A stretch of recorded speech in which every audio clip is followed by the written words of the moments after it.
오늘 새벽 함께 보실 하나님의 말씀은 요한일서 4장의 말씀입니다. 봉독은 4장 10절만 봉독해 올리도록 하겠습니다.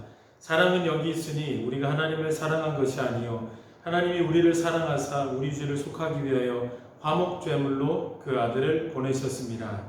아멘. 요한일서는 영지주의에 대한 신학을 강력하게 비판하면서 또 그 영지주의로부터 진리를 보호하기 위한 내용들을 논리적으로 기록을 해 놓았습니다.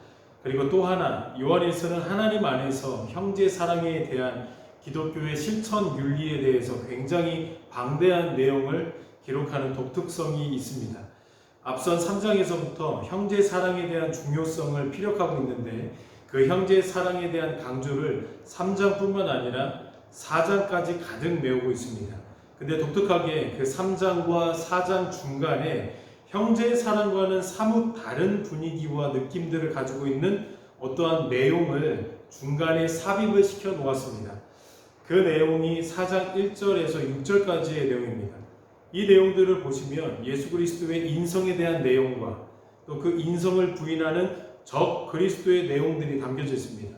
2절과 3절을 보시면요, 이로써 너희가 하나님의 영을 알지니 곧 예수 그리스도께서 육체로 오신 것을 시인하는 영마다 하나님께 속한 것이요 예수를 시인하지 아니하는 영마다 하나님께 속한 것이 아니니 이것이 곧 적 그리스도의 영이니라. 오리라 한 말을 너희가 들었거니와 지금 벌써 세상에 있느니라.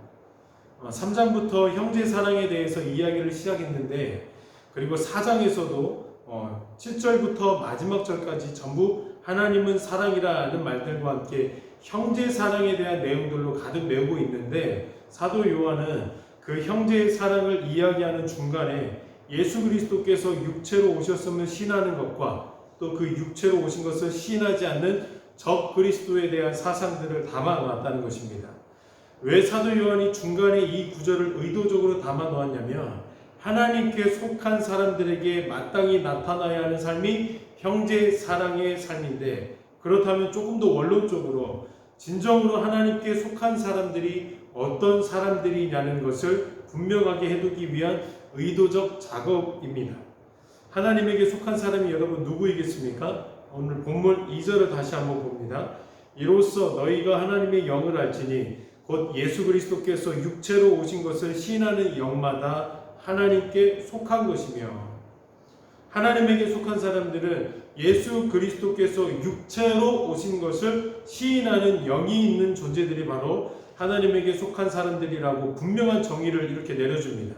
여러분, 왜 사도 요한은 다른 진리가 아닌 예수께서 육체를 입고 온 이 사건을 굉장히 중요한 진리로 여기고 있을까요?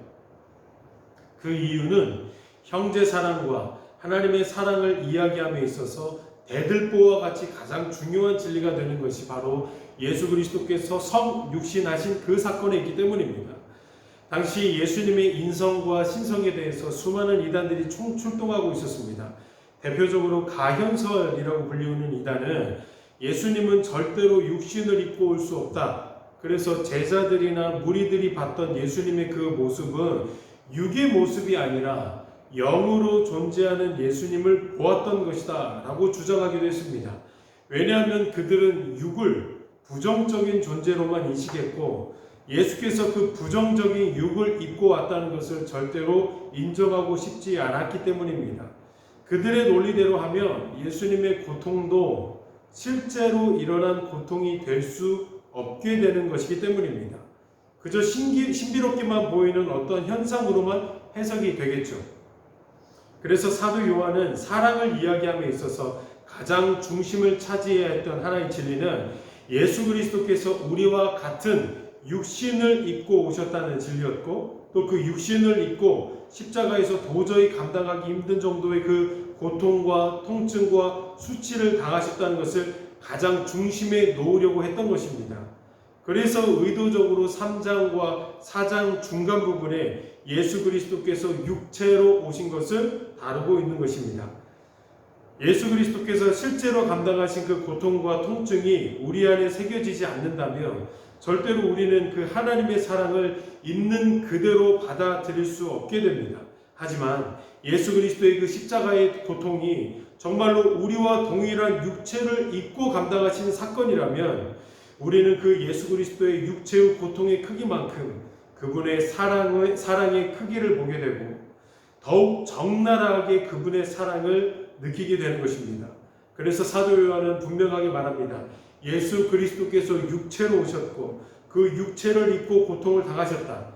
그리고 그 모든 것들이 바로 우리를 향한 하나님의 사랑의 확증이었다. 이런 식으로 지금 말을 하고 있는 것입니다. 그래서 4장 10절에 이런 구절로 그 사랑을 선명하게 설명해 주는 것입니다. 사랑은 여기 있으니 우리가 하나님을 사랑한 것이 아니요 하나님이 우리를 사랑하사 우리 죄를 속하기 위하여 화목제물로 그 아들을 보내셨습니다. 하나님이 끊임없이 우리에게 기억해 주기를 원하시는 부분이 바로 이 부분입니다.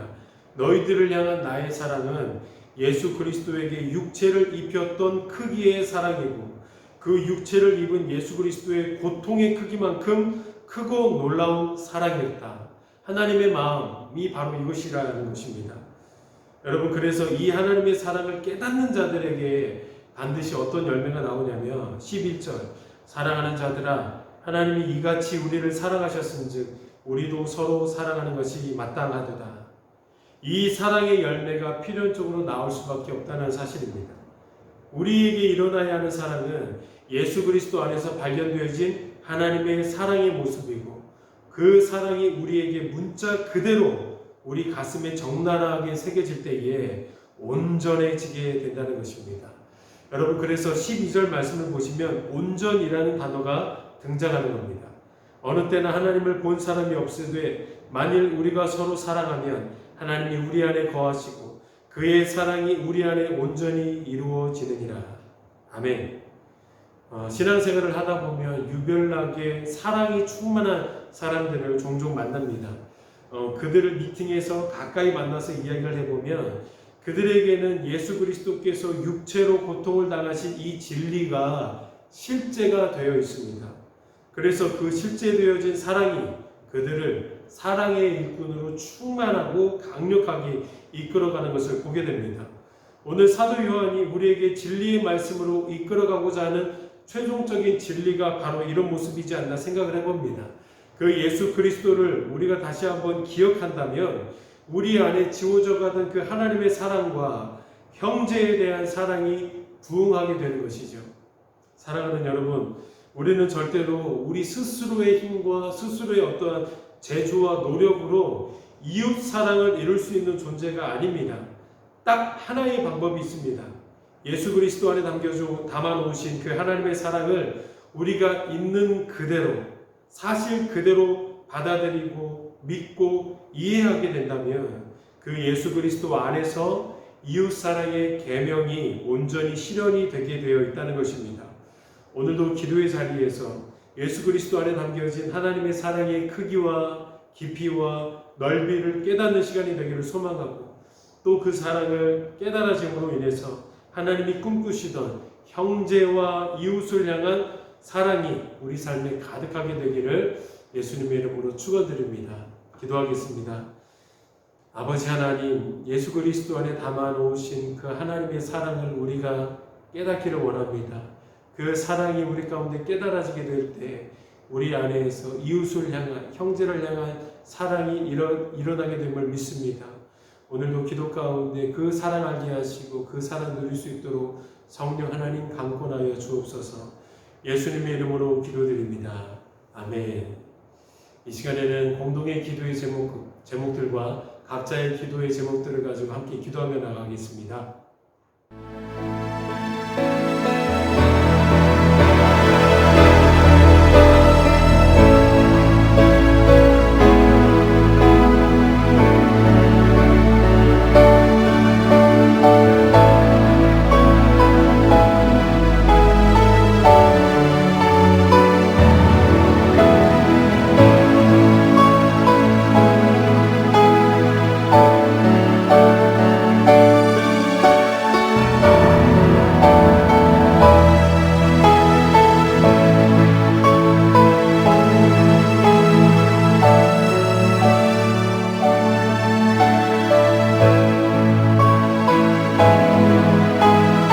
아멘.